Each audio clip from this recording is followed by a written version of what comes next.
نحمده ونستعينه ونستغفره ونؤمن به ونتوكل عليه ونعوذ بالله من شرور أنفسنا ومن سيئات أعمالنا من يهده الله فلا مضل له ومن يضلل فلا هادي له وأشهد أن لا إله إلا الله وحده لا شريك له وأشهد أن محمدا عبده ورسوله أما بعد فإن خير الحديث كتاب الله وخير الهدي هدي محمد صلى الله عليه وسلم وشر الأمور محدثاتها وكل محدثة بدعة وكل بدعة ضلالة وكل ضلالة في النار فقد قال الله تعالى في كلامه المجيد والفرقان الحميد أعوذ بالله من الشيطان الرجيم ولقد بعثنا في كل أمة رسولا أن اعبدوا الله واجتنبوا الطاغوت وقال تعالى في موضع آخر إنما المؤمنون وما كان لمؤمن ولا مؤمنة إذا قضى الله ورسوله أمرا أن يكون لهم الخيرة من أمرهم ومن يعص الله ورسوله فقد ضل ضلالا مبينا عن ابن عمر رضي الله عنه قال قال رسول الله صلى الله عليه وسلم الحياء والإيمان قرن جميعا إذا رفع أحدهما رفع الآخر رواه الحاكم في المستدرك بإسناد صحيح وعن أبي هريرة رضي الله عنه قال قال رسول الله صلى الله عليه وسلم الحياء من الإيمان والإيمان في الجنة رواه الترمذي بإسناد صحيح যাবতীয় হামদ সানা মহান রব্বুল আলামিনের জন্য এবং যাবতীয় দরুদ ও তাসলিম বর্ষিত হোক শেষ নবী আহমদ মুস্তাফা মুহাম্মদ মুস্তাফা সাল্লাল্লাহু আলাইহি ওয়াসাল্লামের প্রতি। সম্মানিত মুসল্লিবৃন্দ, ঈমানের পরিচয় এ বিষয়ে আপনাদের সামনে আলোচনা করার চেষ্টা করব ইনশাআল্লাহ। ওয়া মা তাওফীকি ইল্লা বিল্লাহ আলাইহি তাওয়াক্কালতু ওয়া ইলাইহি উনীব।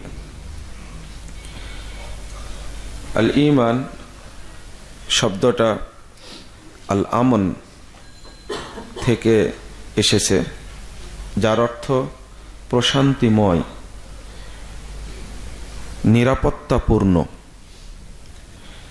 আর একটি অর্থ আছে আথিকা, অর্থাৎ দৃঢ়তা, যেটা আমরা ভাষায় ব্যবহার করে থাকি মনোবল।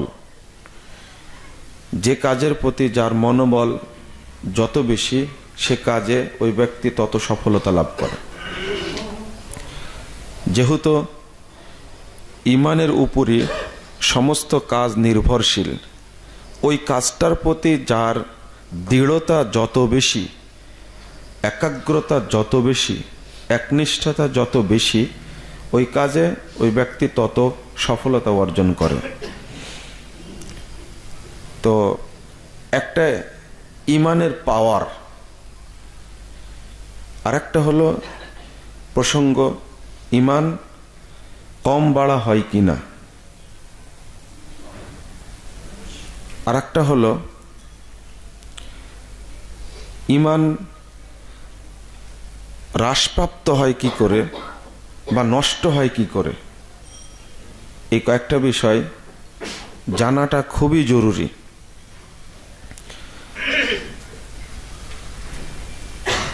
ছয়টা বিষয়ের সমন্বয়ে, ছয়টা রুকুন ঈমানের, আরো অনেক বিশ্বাসগত বিষয় রয়েছে, আকীদাগত বিষয় রয়েছে, কিন্তু ছয়টা হলো মৌলিক বিষয়, যা খুঁটি।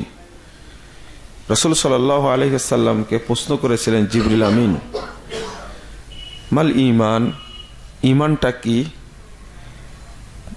রাসূল সাল্লাল্লাহু আলাইহি ওয়াসাল্লাম উত্তর দিয়েছিলেন, আনতুমিনা বিল্লাহ ওয়া মালাইকাতিহি ওয়া কুতুবিহি ওয়া রুসুলিহি ওয়াল ইয়াউমিল আখির ওয়া আনতুমিনা বিল কদরি খায়রিহি ওয়া শাররিহি মিনাল্লাহি তাআলা। এই 6টা ইমানের রুকন। তো আরো তো অনেক বিষয় আছে, যেমন কবরের আযাব হয়, এটাও ইমানের অংশ, কিন্তু রুকুনের মধ্যে আসেনি। আবার জান্নাত জাহান্নামের ফয়সালা হবে, এটা রুকুনের মধ্যে আসেনি। পরকালের প্রতি বিশ্বাস, এটা আসছে। আরো অনেকগুলো বিষয় আছে। এক বাক্যে বলা যায় ইসলামের যতটা কর্ম, যতটা ইবাদত, যত বিধান রয়েছে সবই ইমানের সাথে জড়িত, এক বাক্যে যদি বলা যায়। কিন্তু এখানে আসছে কয়টা জিনিস? মাত্র 6টি। আর এটা বিশ্বাসের অংশ। আল্লাহর প্রতি বিশ্বাস করা, ফেরেশতা মণ্ডলীর প্রতি বিশ্বাস করা, কিতাব সমূহের প্রতি বিশ্বাস করা, রসুলগণের প্রতি বিশ্বাস করা, পরকালের প্রতি বিশ্বাস করা এবং তাকদীরের ভালো মন্দের প্রতি বিশ্বাস করা। তো ইমানের শাব্দিক অর্থটা বুঝলাম, পারিভাষিক শারঈ অর্থটা কি? আল ঈমান আত-তাসদীক বিল জিনান, অন্তরে বিশ্বাস করা, ওয়াল ইকরার বিল লিসান, মুখে স্বীকৃতি প্রদান করা, ওয়াল আমালু বিল আরকান, আর কর্মে বাস্তবায়ন করা। ইয়াজিদু বিত-তাআহ ওয়া ইয়ানকুসু বিল মাসিয়াহ, যা আনুগত্যে বৃদ্ধিপ্রাপ্ত হয় আর অবাধ্যতায় হ্রাসপ্রাপ্ত হয়। যত যে আনুগত্য করবে আল্লাহ এবং আল্লাহ রাসূলের, তার ঈমানটা তত বাড়বে। এই জন্য আমাদের ঈমান আর সাহাবা কেরামের ঈমান একরকম না। সাহাবা কেরামের একজন মানুষের 1 ঘন্টার ঈমানের পাওয়ার সারা পৃথিবীর কিয়ামত পর্যন্ত যত মুসলিম আসবে সবার ঈমানের পাওয়ার এক জায়গায় করলেও এক সমান হবে না। এত পাওয়ারফুল ছিল তাদের ঈমান। আপনি কোরআন সুন্নাহ একটু বিশ্লেষণ করলে হতবাক হবেন, তাদের ঈমানের পাওয়ারটা কত জোরালো ছিল। কিন্তু আমাদের পাওয়ার নাই কেন? আমি বলছি না যে আমাদের ঈমান নেই, ঈমান শূন্য। যদিও এক সাইড থেকে আলোচনা করলে দেখা যায় যে আমাদের মধ্যে ঈমান নাই, তো পাওয়ার থাকবে কোথায় থেকে? আমরা শিরিকের সাথে জড়িত, যত্রতত্র শিরিক করছি। আমরা তাগুতের সাথে জড়িত, তাগুতকে এত ভালোবাসি আর এত মূল্যায়ন করি। ধর্মীয় মাবুদগুলো যেগুলি আছে সমাজে, তাদেরকে এত সুন্দরভাবে মূল্যায়ন করি, তো আমাদের ঈমান থাকলো কোথায় থেকে? ঈমানের জায়গাটা কোথায়? দ্বিতীয়ত, ভিতরে বুগস, যেটা বিদ্বেষ, তারপরে হিংসা, তারপরে অহংকার, হৃদয়ে বাসা বেঁধে আছে, কৃপণতা বাসা বেঁধে আছে। তো ঈমান আপনার মধ্যে আমার মধ্যে আছে, এটা আমি উপলব্ধি করলাম কিভাবে?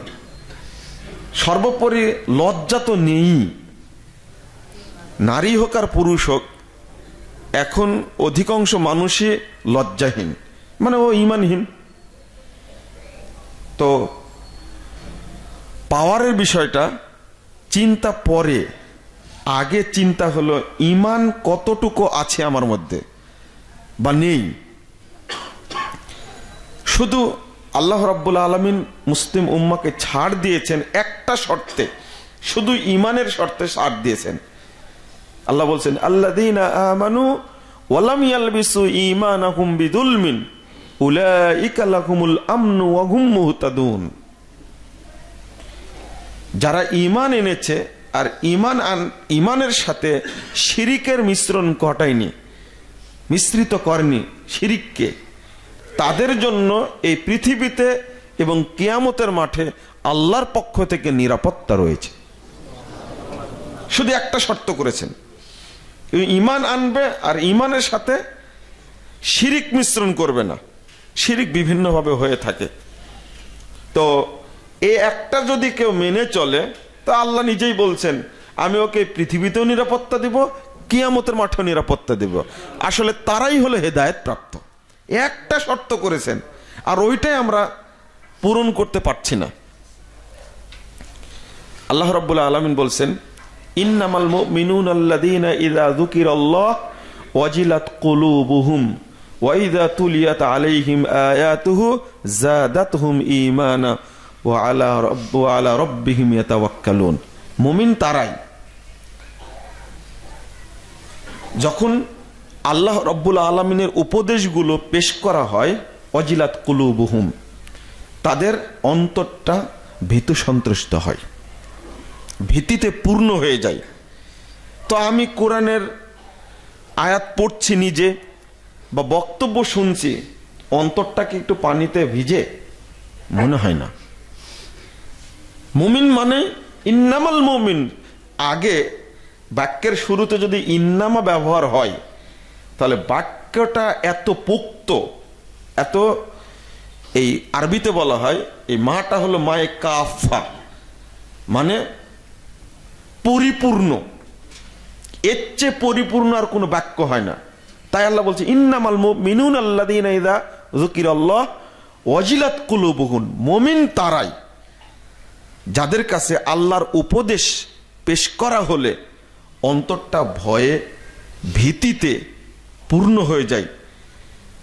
ওয়া ইযা তুলিয়াত আলাইহিম আয়াতুহু যাদাতহুম ঈমানা, আর যখন আয়াতটা পেশ করা হয় তখন ঈমানটা বৃদ্ধি পেতে থাকে। কই আমাদের ঈমান তো বৃদ্ধি পায় না। ওয়া আলা রাব্বিহিম ইয়াতাওয়াক্কালুন, আর আল্লাহর প্রতি তারাই তাওয়াক্কুল করে। আল্লাযীনা ইউকিমুনাস সালাহ ওয়া মিম্মা রাযাকনাহুম ইউনফিকুন। 2, 3, 4 এই তিনটা আয়াতের মধ্যে আল্লাহ রাব্বুল আলামিন পরিচয় তুলে ধরেছেন সূরা আনফালের। যারা সালাত আদায় করে এবং আমি যা দান করেছি তাদেরকে সেখান থেকে খরচ করে, উলাইকা হুমুল মুমিনুনা হাক্কা লাহুম দারাজাতুন ইনদা রাব্বিহিম ওয়া মাগফিরাতুন ওয়া রিজকুন কারীম। আল্লাহ বলছেন, আবার বলছেন, প্রথমে ব্যবহার করেছেন ইন্নামাল মুমিনুন, পরে আবার বলছেন তারাই হলেন প্রকৃত মুমিন।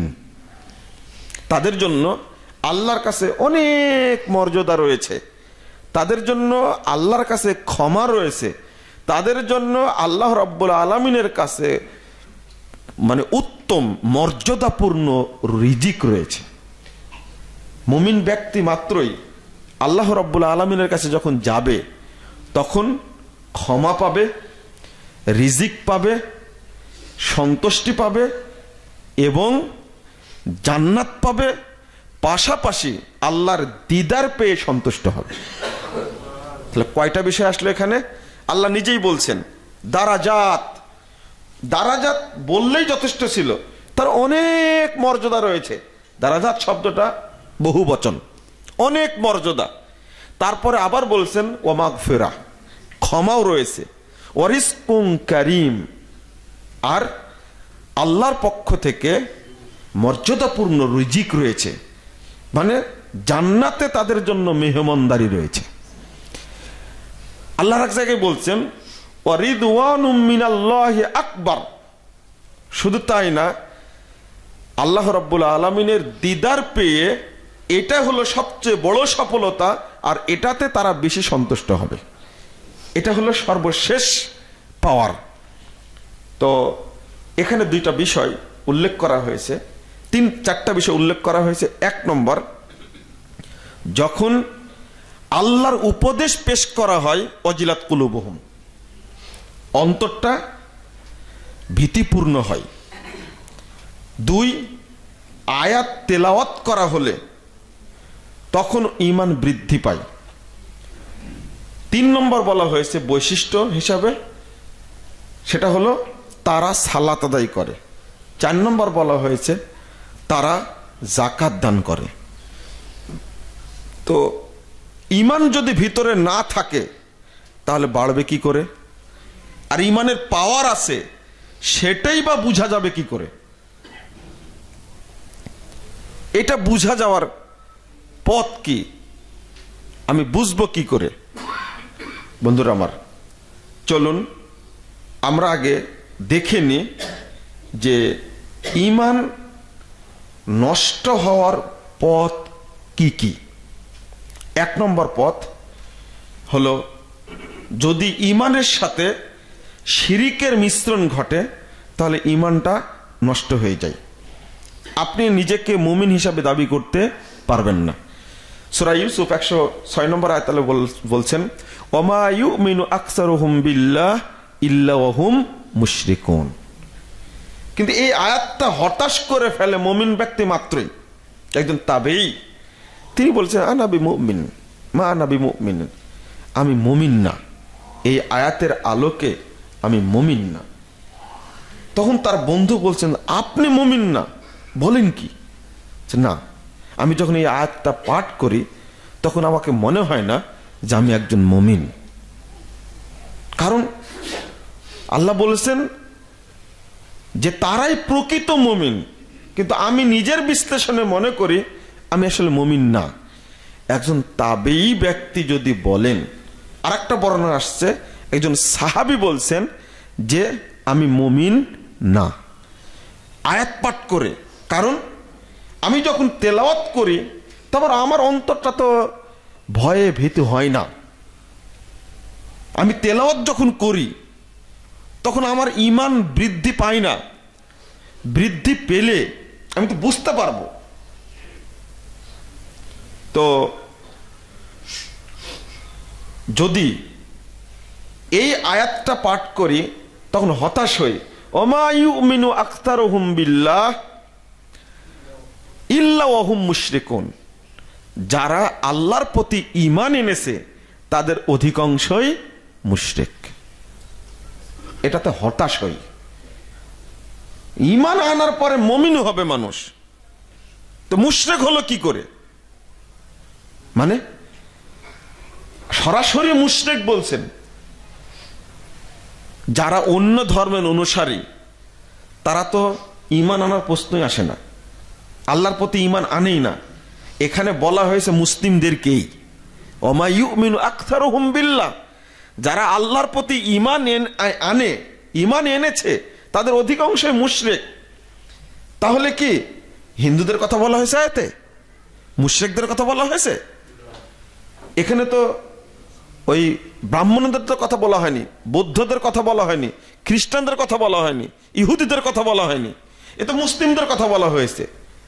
একটু ভিতরে হতাশা আসে না? আল্লাহ কথা বললেন কেন? ঈমান এনে মুশরিক। আপনার কাছে মনে হচ্ছে আপনি মুমিন, আমার কাছে মনে হচ্ছে আমি মুমিন, কিন্তু না। যদি মুশরিকের খাতায় পড়ে যায়, আল্লাহ যে মুশরিক বলছেন এটা তো নিঃসন্দেহে আল্লাহ মিথ্যা কথা বলেননি। যদি শিরিকের মধ্যে পড়ে যায় আমি, আমার অবস্থাটা কি হবে? কেউ ভাবেনি। শিরিকের মধ্যে পড়ে কিভাবে? আল্লাহ রাব্বুল আলামিন বলছেন, ওমাই ইয়াকফুর বিত্তাগুত ওয়া ইউমিন বিল্লাহ। এই আয়াত বিশ্লেষণ করলে মনে হয় তো ঈমানই নাই। কেন? ঈমান আনার ঘরটা, ঈমান যে স্থান লাভ করবে যে অন্তরে, এই অন্তরটা তাগুতে পূর্ণ, এই অন্তরটা শিরিকে পূর্ণ।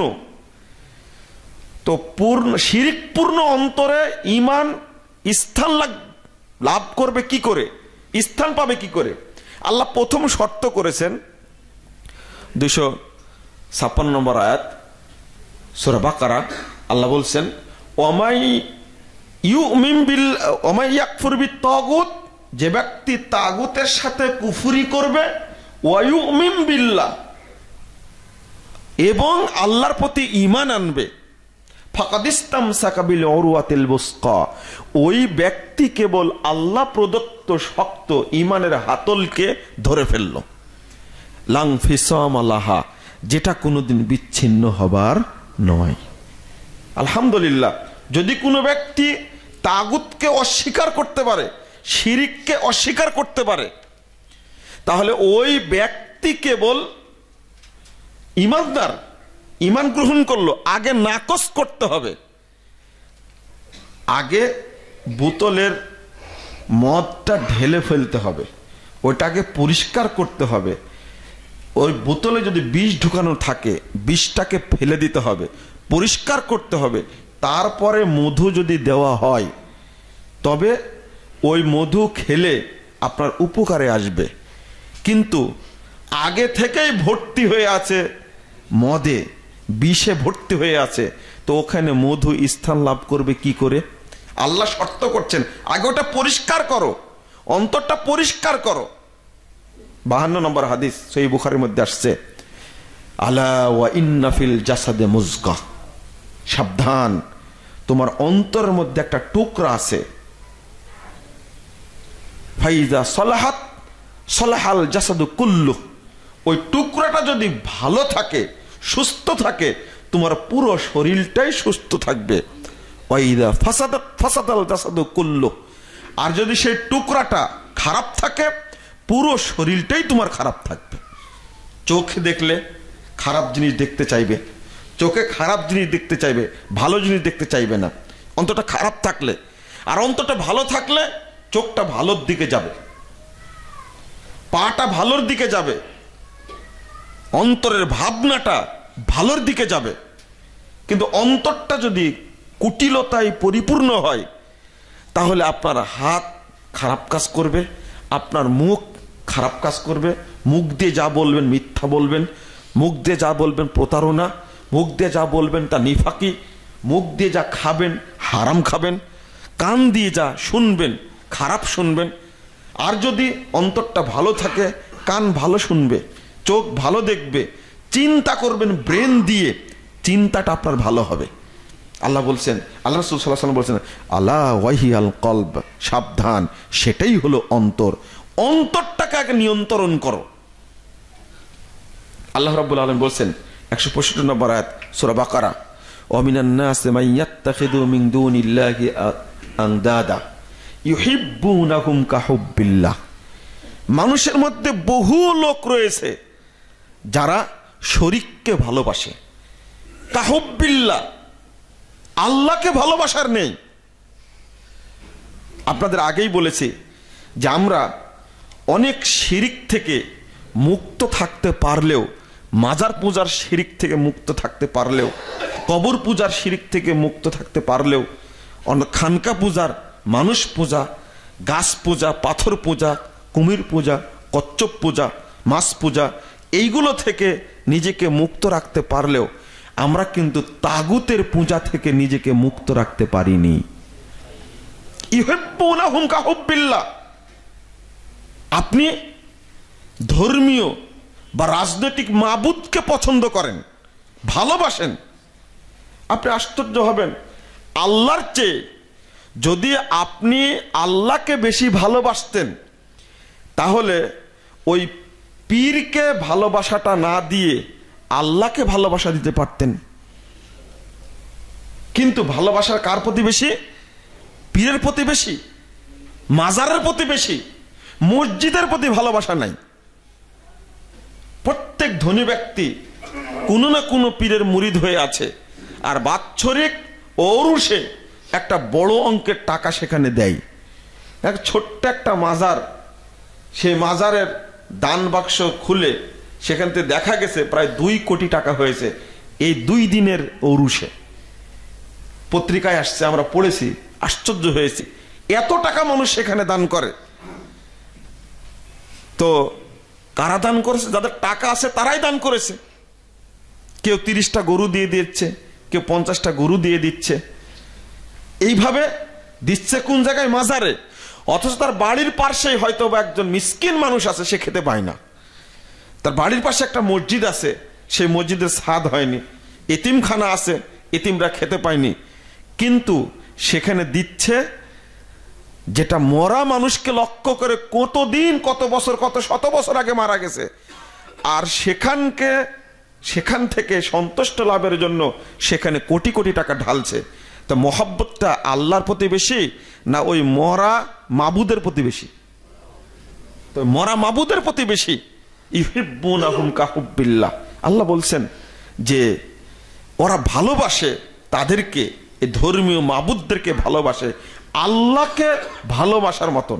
তবে ওয়াল্লাযীনা আমানু আশাদ্দু হুব্বাল লিল্লাহ, তবে যারা আল্লাহ রাব্বুল আলামিনকে ভালোবাসে, যারা মুমিন, তারা আল্লাহকেই সবচেয়ে বেশি ভালোবাসে। বলুন আলহামদুলিল্লাহ। যারা মুমিন তাদের কাছে ভালোবাসার বস্তু পৃথিবীতে আর কেউ নাই, একমাত্র কে বেশি? আল্লাহ। আপনাদের মধ্যে এই ঈমানটা আছে? সবচেয়ে ভালোবাসেন কাকে? আল্লাহকে না অন্য কাউকে? না, কিন্তু আল্লাহর ভাষা উল্টা। আল্লাহটা আপনাদের দাবিটাকে মানতে চাচ্ছেন না। আপনাদের দাবিটা আল্লাহ কবুল করুক এটাই চাই, আমাদের দাবিটা কবুল হোক আল্লাহর কাছে এটা চাই, কিন্তু কোরআনের আয়াত অনুযায়ী সবাই তাগুতে বিশ্বাসী, সবাই। ভাবখানা এইরকম আল্লাহ বুঝাতে চাচ্ছেন। সূরা নিসা 60 নম্বর আয়াত খোলেন, আল্লাহ বলছেন আলাম তারা ইলাল্লাযীনা ইয়াজউমুনা আন্নাহুম আমানু বিমা উনজিলা ইলাইকা ওয়া মা উনজিলা মিন ক্বাবলিক। হে মুহাম্মদ সাল্লাল্লাহু আলাইহি সাল্লাম, তুমি কি মনে করো ওই তাদের প্রতি, তাদের সম্পর্কে তুমি কি মনে করো আন্নাহুম ইউমিনুনা বিমা উনজিলা ইলাইকা, তোমার প্রতি যা নাজিল হয়েছে তার প্রতি তারা ঈমান এনেছে? তুমি কি মনে করো তোমার প্রতি যা নাজিল হয়েছে তারা এর প্রতি বিশ্বাস করে, তোমার উপরে নাজিল হওয়া বিধানের প্রতি বিশ্বাস করে, এবং তোমার পূর্বে যা নাজিল হয়েছে তার প্রতি বিশ্বাস করে? তারপরে বলছেন আল্লাহ ইউরিদুনা আইয়াতাহাকামু ইলাত তাগুত।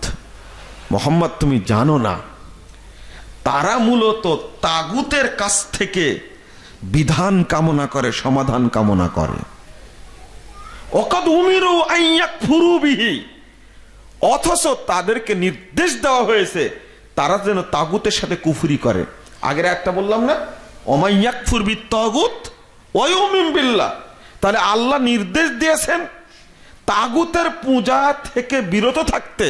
ওয়াকাদ উমিরু আইয়াকফুরু বিহি, নির্দেশ দেওয়া হয়েছে যে তোমরা তাগুতের সাথে কুফরি করো, কিন্তু না, আল্লাহ বলে দিচ্ছেন ইউরিদুনা আইয়াতাহাকামু ইলাত তাগুত, তারা অন্তরে ভিতরে ভিতরে তাগুতের প্রতি ভালোবাসা তাদের মধ্যে রয়েছে। এটা সমাধান কি? অন্তরটা ফ্রেশ করা। একটা শিরিক আর একটা তাগুতের পূজা একই। কাল কিয়ামতের মাঠে যখন ঘোষণা হবে তখন আপনার পরিণামটা কি হবে?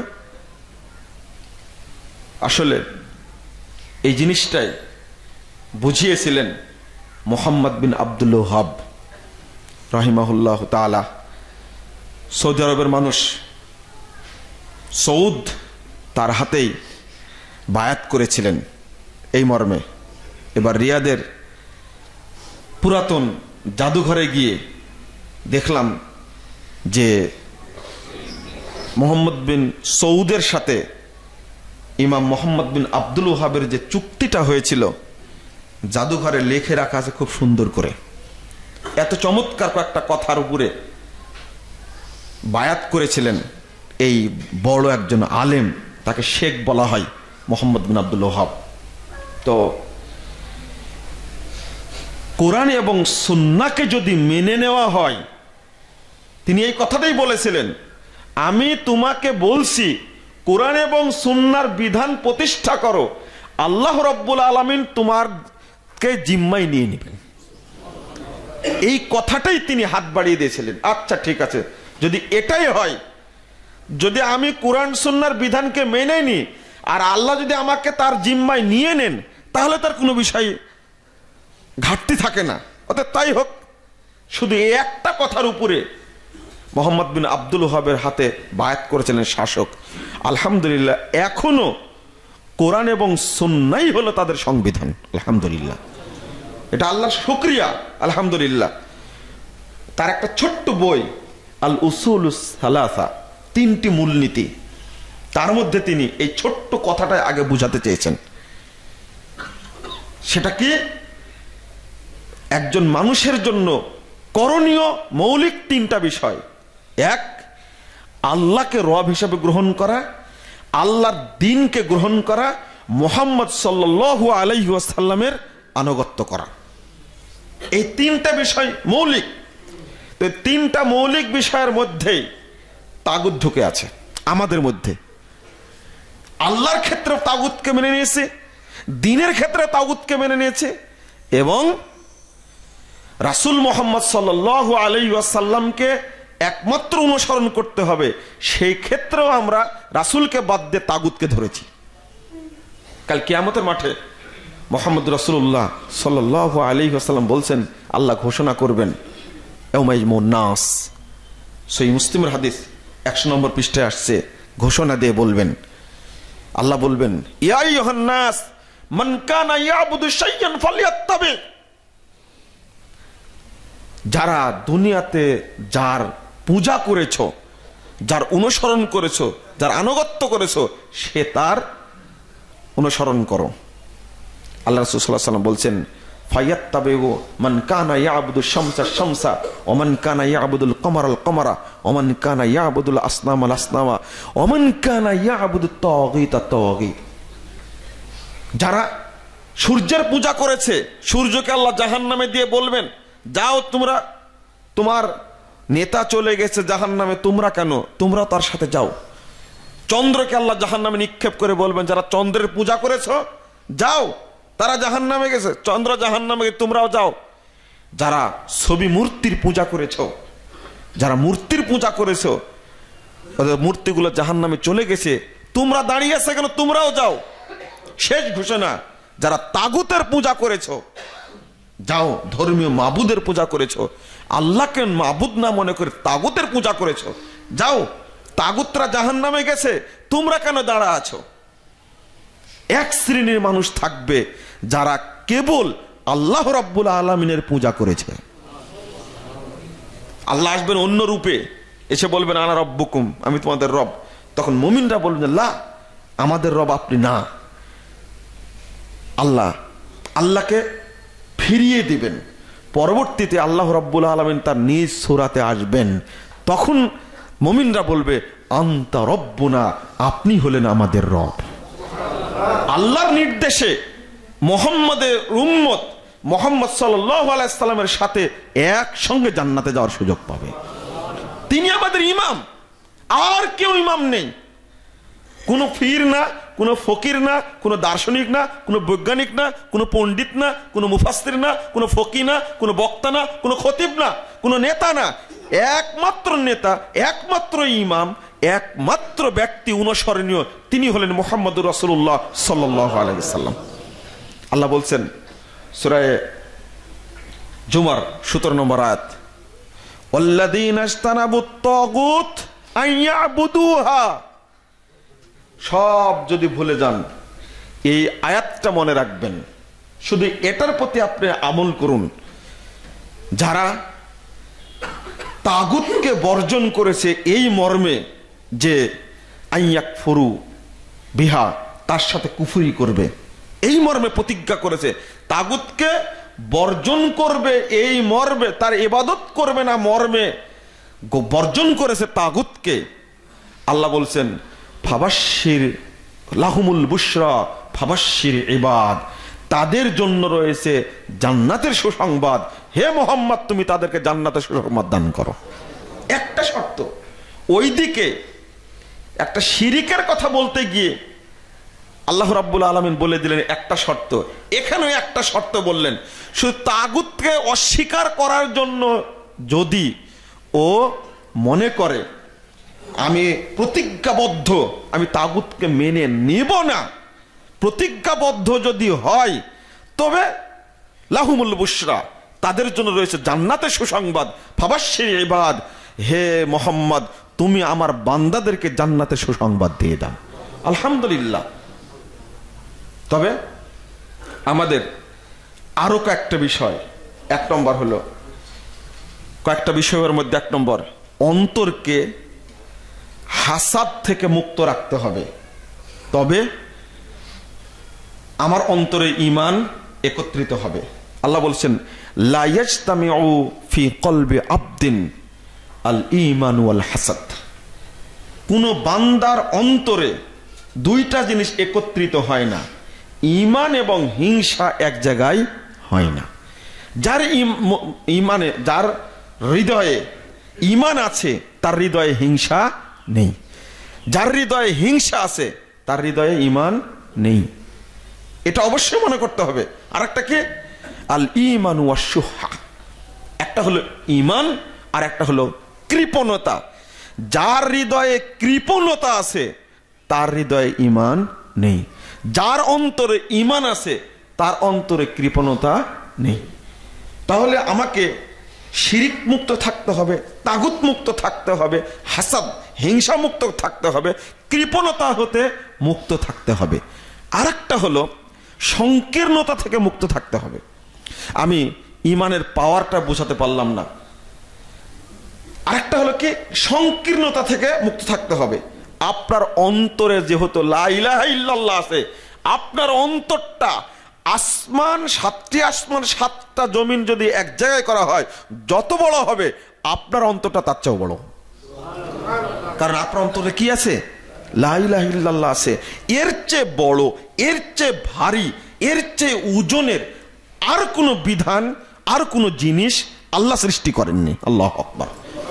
কারণ রাসূলুল্লাহ সাল্লাল্লাহু আলাইহি সাল্লাম বলছেন, কাল কিয়ামতের মাঠে যদি তোমার বিরোধিতা করে 7টি আসমান 7টি জমিন, বিরোধিতা করে তোমার বিপক্ষে দাঁড়ায় 7টি আসমান 7টি জমিন, আর তোমার কাছে যদি লা ইলাহা ইল্লাল্লাহ থাকে, লাকাসামাতুহুমা, লা ইলাহা ইল্লাল্লাহ আসমান জমিনকে ভেঙে চুরমার করে দেবে। রাসূল সাল্লাল্লাহু আলাইহি ওয়াসাল্লাম বলছেন, শোনো, তোমার বিরোধিতা করতে গিয়ে যদি আসমান জমিন অর্থাৎ 7টি আসমান 7টি জমিন যদি তোমার পাপের পাল্লায় উঠে বসে, তোমার কাছে যদি কিছুই না থাকে, শুধু লা ইলাহা ইল্লাল্লাহ থাকে, এক লা ইলাহা ইল্লাল্লাহর কারণেই তোমার নেকির পাল্লা ভারী হয়ে যাবে। ওরা 7টি আসমান 7টি জমিন পাপের পাল্লায় উঠে কোনো কাজ করতে পারবে না। লা ইলাহা ইল্লাল্লাহর পাওয়ার এত বেশি। তো আপনার অন্তরটা তো সংকীর্ণ কেন?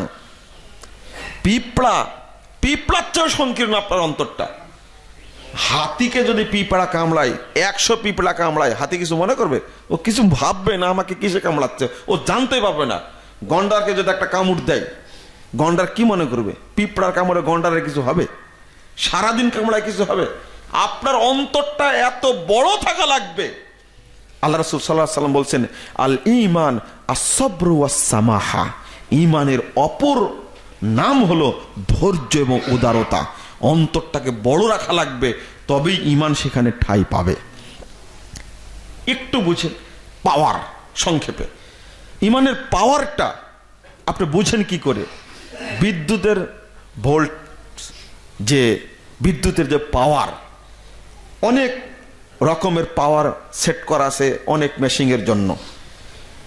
যত সর্বোচ্চ পাওয়ার যা আছে বিদ্যুতের, মনে রাখবেন একটা কথা, ঈমানের পাওয়ার তার চেয়ে লক্ষ কোটি গুণ বেশি, তার চেয়েও বেশি হওয়া লাগবে। ঈমানের পাওয়ারটা ওই রকম হতে হবে। যদি পাওয়ারলেস হয় আপনার ঈমান, তাহলে আপনি মুমিন হতে পারবেন না। পাওয়ারটা যেমন দেখিয়েছেন সাহাবায়ে কেরাম, ওই রকম দেখাতে হবে আপনাকে। কথা বলা মাত্রই, যদি কথা হাদিস আপনি শুনেন, কোরআনের আয়াত শুনেন, আব্দুর রহমান বিন আউফ রাদিয়াল্লাহু আনহু বলছেন, নাযালাত আয়াতুস সাদাকা, সাদাকার আয়াত নাজিল হলো। 1415 নম্বর হাদিস সহিহ বুখারী। সাদাকার আয়াত নাজিল হলো, হওয়ার পরে আমাদের কাছে কোনো টাকা পয়সা নাই, ফাকুন্না নুহামিলু, চলে গেলাম বাজারে।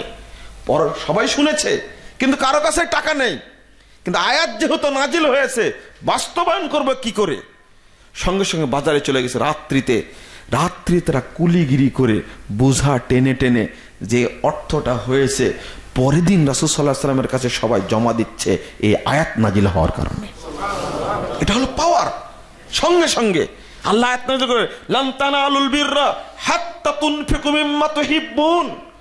আয়াত নাজিল হওয়ার পরে আবু তালহার কানে ঢুকেছে এই আয়াত। মসজিদে নববীর সামনে সবচেয়ে বড় বাগান, সবচেয়ে সৌন্দর্যপূর্ণ বাগান, একেবারে দারুণ জায়গায় রাসূল সাল্লাল্লাহু আলাইহি ওয়াসাল্লামের কাছে দৌড়ে এসে বলছেন, আল্লাহ রাসূল, আবু তালহা এসে বলছেন, আল্লাহ রাসূল, আমি এই নববীর সামনে যে বাগানটা আছে এই বাগানটা আমি সাদাকা করে দিলাম।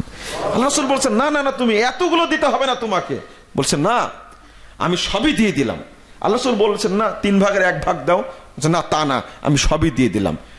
আচ্ছা তুমি 3 ভাগের 2 ভাগ দাও। না সবই দিয়ে দিলাম।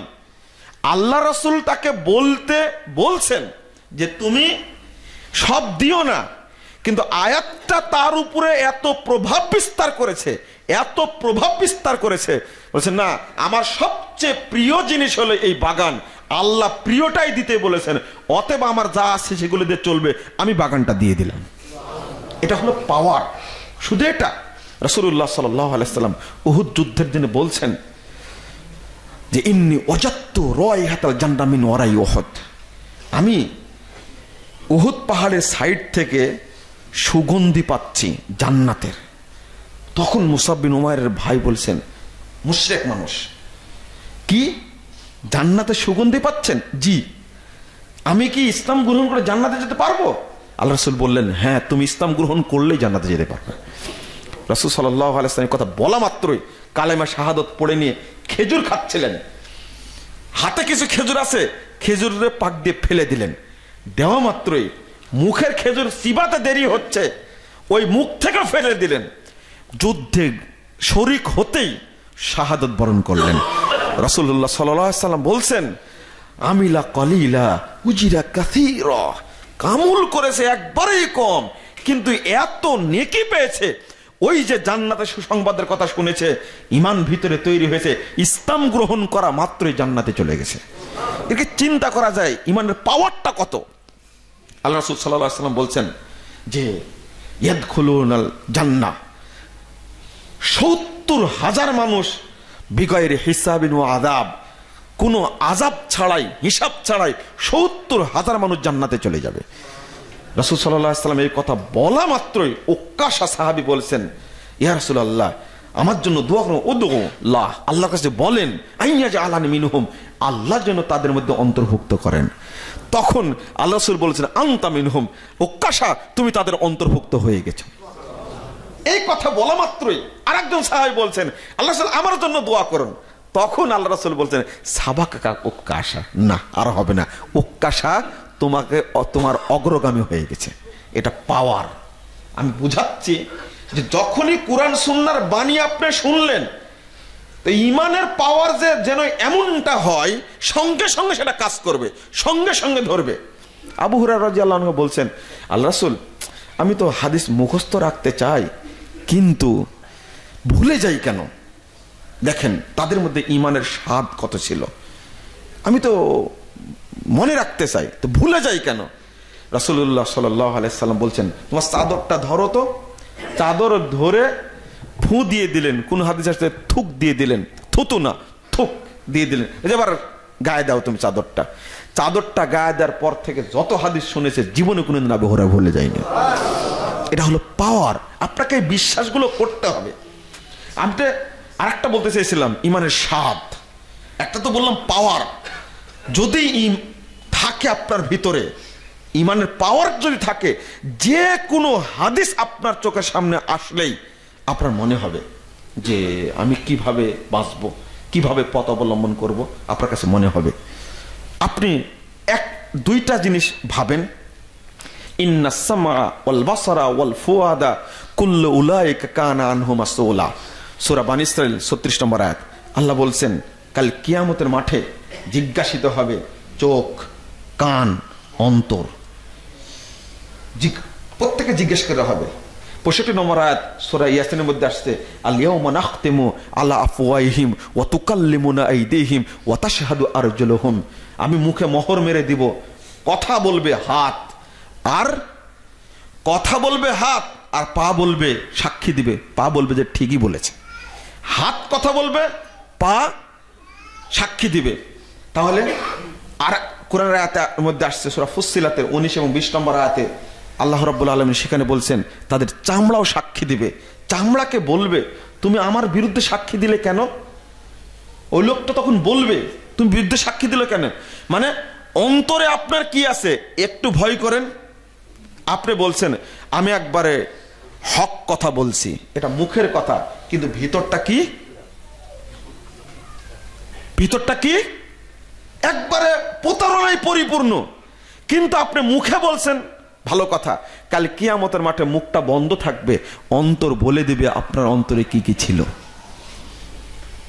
আপনার কান বলে দিবে, আপনার চোখ বলে দিবে, আপনার পুরো দেহর চামড়াগুলো বলে দিবে কিয়ামতের মাঠে যে আপনি কি করতে চেয়েছিলেন। তখন আপনি বলবেন লিমা শাহিদতুম, তোমরা কি জন্য আমার বিরুদ্ধে সাক্ষী দিলে? তারা সেটার উত্তর দেবে আল্লাহ তোমাদের সবাইকে দুনিয়াতে কথা বলা শক্তি দিয়েছিল, আল্লাহ আজকে আমাদের কথা বলার শক্তি দিয়েছে, আমরা কথা বলবোই। আমি যেটা বলতে চাচ্ছিলাম ইমানের স্বাদ, একটা হাদিস বলেই আমি শেষ করে দেব ইনশাআল্লাহ। ওমর রাদিয়াল্লাহু আনহু এক যুদ্ধে সাহাবীরা দাবি করলেন আল্লাহ রাসূলের কাছে, আল্লাহ রাসূল খাবার তো শেষ, কি করব? সহিহ মুসলিমের 27 নম্বর হাদিস। তখন বললেন তাহলে উট জবাই করো। আচ্ছা জবাই করে দিই। এই কথা শুনে ওমর রাদিয়াল্লাহু আনহু আল্লাহ রাসূলের কাছে এসে বলছেন আপনি কি উট জবাই করতে বলেছেন? জি উট জবাই করতে বললাম তো। কেন? আপনি যদি উট আজকে জবাই করতে বলেন, কালকে আরেকটা, তারপরে দিন আরেকটা, যুদ্ধ কখন শেষ হবে এটা তো জানি না, তাহলে তো সব খাবার শেষ হয়ে যাবে, উট বাহন শেষ হয়ে যাবে, যুদ্ধ করবেন কি দিয়ে? তখন রাসূল সাল্লাল্লাহু আলাইহি ওয়াসাল্লাম বলেন তাহলে কি করা যাবে বলো? দেখেন নেতৃত্ব দিতে হলে উমরের মতো লোক লাগে কাছে থাকার।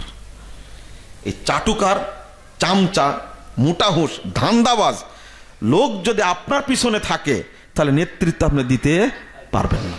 উমরের মতো লোক থাকতে হবে। উমর রাদিয়াল্লাহু আনহুকে বললেন আল্লাহ রাসূল, আল্লাহর নবী বলছেন তাহলে কি করতে হবে বলো তো দেখি? আপনি একটা কাজ করেন, যার কাছে বর্তমানে যা খাদ্য আছে সব এক জায়গায় করেন, করে আপনি বরকতের দোয়া করে দেন। আল্লাহ রাসূল তাই ঠিক বলেছেন। ঠিক আছে সাহাবীরা, যার কাছে যা আছে সব এক জায়গায় জমা করো। একটা কাপড় দিয়ে ঢেকে দিলেন, কারো কাছে এক টুকরা রুটি, কারো কাছে একটা খেজুর, এমনকি খেজুরের একটা আটি। তো সাহাবী পোকে প্রশ্ন করছেন আটি দিয়ে কি করতেন? ও যে ক্ষুধার তীব্র জ্বালায় খাবার নেই, খেজুরের আটি চুষার পর একটু পানি খেলে অন্তরটা একবার পেটটা ভরে যেত, এইভাবে জীবন ধারণ করতাম আমরা। তো আটিও দিলাম আমরা। আল্লাহ রাসূল বরকতের দোয়া করে দিলেন। এবার বললেন তোমাদের যার যা ক্ষুধা আছে সব এখান থেকে নাও আর খাও। সবাই খেয়ে পেট ভর্তি করে নিলেন। এবার বললেন তোমাদের কাছে যার যার কাছে ব্যাগ আছে, পুটলা আছে, তোমরা এখান থেকে নেও আর পুটলা ভর্তি করো। সমস্ত সাহাবী নিজ নিজ পুটলা ভর্তি করলেন খাবারের জন্য। এবার ওইটা কাপড়টা ছেড়ে দেখে যতটুকু জমা দিয়েছিলেন অতটুকুই আছে। আল্লাহ রাসূল এবার বলছেন আশহাদু আল্লা ইলাহা ইল্লাল্লাহু ওয়া আন্নী রাসূলুল্লাহ, আমি সাক্ষ্য দিচ্ছি যে আল্লাহ ছাড়া কোনো প্রকৃত মাবুদ নেই এবং আমি আল্লাহর রাসূল, এতে কোনো সন্দেহ নাই। লা ইয়ালকাল্লাহু বিহিমা ইয়াউমাল কিয়ামা গায়রা শাক্কিন ফীহিমা ইল্লা দাখালাল জান্নাহ। লা ইলাহা ইল্লাল্লাহ ওয়া আন্না মুহাম্মাদুর রাসূলুল্লাহ, এই বাক্য নিয়ে আল্লাহর কাছে যে ব্যক্তি হাজির হবে ওই ব্যক্তি নিঃসন্দেহে জান্নাতে চলে যাবে। এই দেখেন ইমানের স্বাদ পেয়েছেন। আপনাদের স্বাদ পাননি কোনোদিন, এই জন্য ইবাদতে মন বসে না। আপনার ভিতরে ইমানের স্বাদ থাকার দরকার। রাসূল দাকা তামাল ঈমান, ওই ব্যক্তি ইমানের স্বাদ গ্রহণ করেছেন যে ব্যক্তি বলেছে মান রাদিয়া বিল্লাহি রাব্বাও ওয়া বিল ইসলামি দীনা ওয়া বি মুহাম্মাদিন নাবিয়্যা, এই কথা যে ব্যক্তি বলেছে এই ব্যক্তি ইমানের স্বাদ পেয়েছে। কিন্তু আমাদের মধ্যে তো ইমানের স্বাদটা নাই। স্বাদ কখন পাবেন? বাচ্চাটা খুব অসুস্থ, খুবই অসুস্থ, খুব অসুস্থ, আপনার ইমানের পাওয়ার এত বেশি, 2 রাকাত সালাত আদায় করে আল্লাহর কাছে দোয়া করলেন, আল্লাহ আমার ছেলেটাকে তুমি সুস্থ করে দাও। 1 ঘন্টা 1.5 ঘন্টা 2 ঘন্টা পরে দেখছেন বাচ্চাটা আলহামদুলিল্লাহ স্বাভাবিক হয়ে গেছে। তখন আপনি স্বাদ পাবেন। বুঝেননি কথা? সাহাবীরা একটা সাপে কামড় দিয়েছে, এক গোত্রের প্রধানকে সাহাবীর ডাক বলছে তুমি একটু ব্যবস্থা করো। সূরা ফাতিহা দ্বারা ফু দিয়ে দিয়েছে, সাপের বিষ ভালো হয়ে গেছে। একটা ছাগল দান করে দিয়েছে সাহাবীদেরকে। তা আল্লাহ রাসূলের কাছে নিয়ে গেলেন, তুমি কিভাবে করলে এটা? তখন বলছেন যে আমি সূরা ফাতিহা পড়ে ফু দিয়েছি, আল্লাহ ভালো করে দিয়েছেন। এটা হলো ঈমানের স্বাদ। আপনি যে কোনো ক্ষেত্রে আল্লাহর প্রতি তাওয়াক্কুল করে কাজ করুন। এই যে একজন ভাই দোয়া চেয়েছেন, আইসিইউতে আছে, যাবে কি যাবে, থাকবে কি থাকবে, তার আস্থা নাই। আরেকজন ভাই দেখলাম ছোট্ট পত্রে লিখছে ক্যান্সার হয়েছে, নিশ্চিত ক্যান্সারের অ্যান্সার নাই, এটা মনে করছেন সে চলে যাবেন। সে এখন বুঝতে পারছে যে আমি কি করব, আল্লাহর কাছে গেলাম কি জবাব দেব।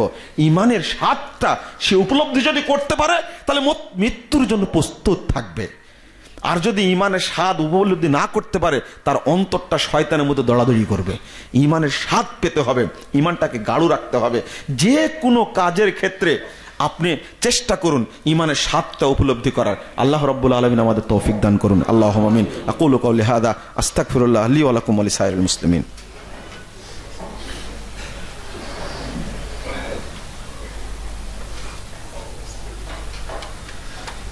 আলহামদুলিল্লাহি ওয়াহদা والصلاة والسلام على من لا نبي بعده اللهم صل على محمد وعلى آل محمد كما صليت على إبراهيم وعلى آل إبراهيم إنك حميد مجيد اللهم بارك على محمد وعلى آل محمد كما باركت على إبراهيم وعلى آل إبراهيم إنك حميد مجيد।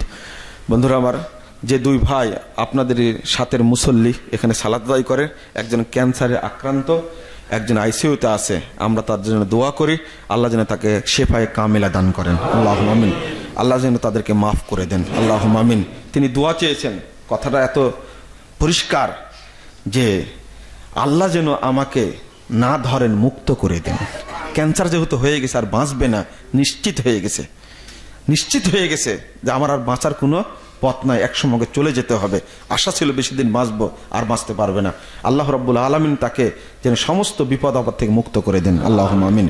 আল্লাহুম্মা সাল্লি আলা মুহাম্মাদ ওয়া আলা আলি মুহাম্মাদ কামা সাল্লাইতা আলা ইব্রাহিম ওয়া আলা আলি ইব্রাহিম ইন্নাকা হামিদুম মাজিদ। আল্লাহুম্মা বারিক আলা মুহাম্মাদ ওয়া আলা আলি মুহাম্মাদ কামা বারাকতা আলা ইব্রাহিম ওয়া আলা আলি ইব্রাহিম ইন্নাকা হামিদুম মাজিদ। আল্লাহুম্মা আইজ্জাল ইসলাম ওয়াল মুসলিমিন, আল্লাহুম্মা আইজ্জাল ইসলাম ওয়াল মুসলিমিন ওয়ানসুর আসাকিরাল মুওয়াহহিদিন। আল্লাহুম্মা আনসুর মান নাসারা দীন মুহাম্মাদিন সাল্লাল্লাহু আলাইহি ওয়াসাল্লাম ওয়াজআলনা মিনহুম ওয়া খুযুল মান খাযালা দীন মুহাম্মাদিন সাল্লাল্লাহু আলাইহি ওয়াসাল্লাম ওয়া লা তাজআলনা মিনহুম। ربنا فاغفر لنا ذنوبنا وكفر عنا سيئاتنا وتوفنا مع الأبرار. ربنا فاغفر لنا ذنوبنا وكفر عنا سيئاتنا وتوفنا مع الأبرار. ربنا آتنا في الدنيا حسنة وفي الآخرة حسنة وقنا عذاب النار. ربنا تقبل منا إنك أنت السميع العليم وتب علينا إنك أنت التواب الرحيم. وصلى الله على النبي.